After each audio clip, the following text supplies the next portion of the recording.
Betulan silohian tilai ani chamaile Riat ai lora min fan pui elai del su ang tuana chuana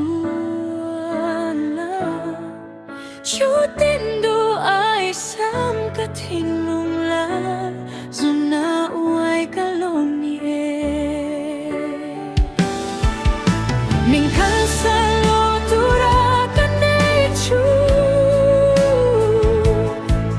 Kakyanga amreng turatan nekshu Kaching mitupo min kalsan kasi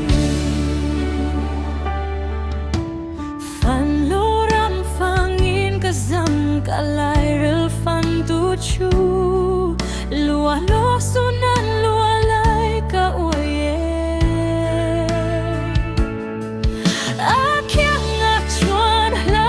Chake biatu di chutin kap ai chu kap hai ang lobi Tin lai nain karume tu riat silohian Min kalsan lo turakan nei chu Kakyanga amreng turakan nei chu Kaching mituy po min kalsan tasi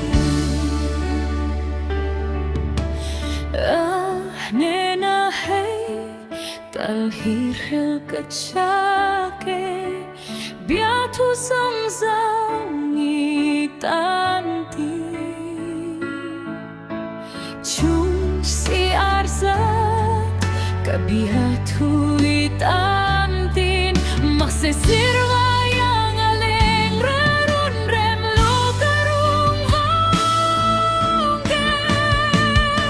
Min kalsan lo turakan nei chu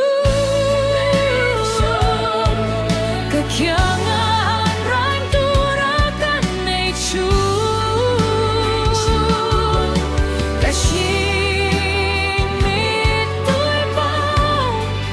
min kalsan tasi Min kalsan lo turakan nei chu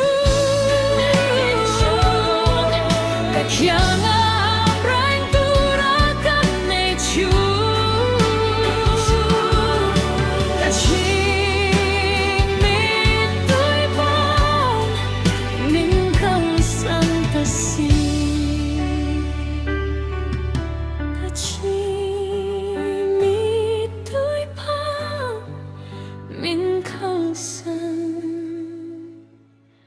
tasi